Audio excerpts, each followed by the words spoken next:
अपने वीडियो में कहा है कि बेटे जहां तुम्हारा खुदा पैदा हुआ है वहां अब्दुल्ला पैदा हुआ। कोई जैसे मौलाना अरशद मदनी के ऊपर एतराज हुआ, मौलाना ने बयान किया कि इस्लाम दुनिया का सबसे पुराना मजहब है, जिसको आप ओम मानते हो उसी को अल्लाह मानते हैं। और सुन लो कि जो आदम थे वही ओम है, ये मनु है, जो मनु है वही आदम है। आप मनु को मानते हो, हम ओम आदम को मानते हैं। अब ऐसी बात की मौलाना के पास दलील है होगी, तो मौलाना के पास वक्त नहीं था तो दलील नहीं पेश की, लेकिन हकीकी बात उन्होंने रखी लोगों के सामने। अब वो एक उछल पड़े, 4 ग्राम खून कम हो गया उनका, एकदम खड़े होकर, कौन है वो? जैन मुनि लोकेश। किस धर्म से बिलोंग करते हैं वो जैन धर्म से बिलोंग करते हैं। और जैन धर्म की बुनियाद कब डाली गई? मैंने अब से तकरीबन 8 साल पहले इस धर्म के ऊपर रिसर्च किया था।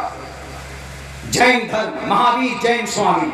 मैंने अपने वीडियो में कहा है कि बेटे जहां तुम्हारा खुदा पैदा हुआ है वहां अब्दुल्ला पैदा हुआ।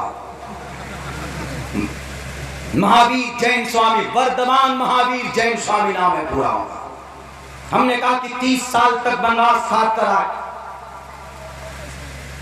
उनका अकीदा अलग है, सही अकीदा, सही इल्म, सही अमल। वो कहता है कि मौत कोई चीज नहीं है। महावीर जैन स्वामी कहते हैं मौत कोई चीज नहीं और ईश्वर भी नहीं।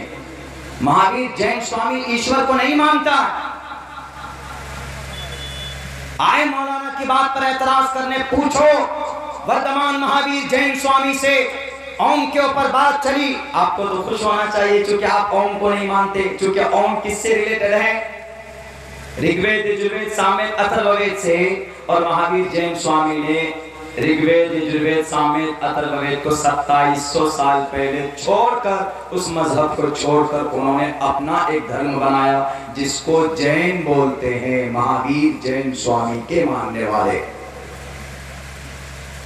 हमने कहा कि भाई ये तो तुम्हें खुश होना चाहिए। मौलाना ने ये बात कही कि भाई आप जिसको ओम मानते हो उसी को अल्लाह मानते हैं, यानी ओम की जो शक्ल आपके यहाँ है मुकम्मल तौर पर, ओम की जो शक्ल है मानने की कि ओम नजर नहीं आता, ओम हर जगह पर है, ओम की बॉडी नहीं है।